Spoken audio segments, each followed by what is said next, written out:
Брат! Брат! Закрывай уши! Закрывай уши, оглохнешь, я тебе реально говорю.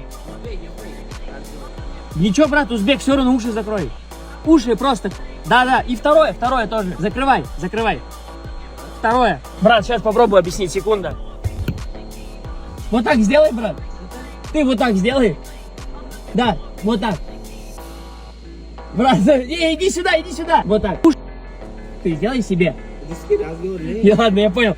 Громко просто машина заводится. Сейчас сам все поймешь. Да. Давай, родной.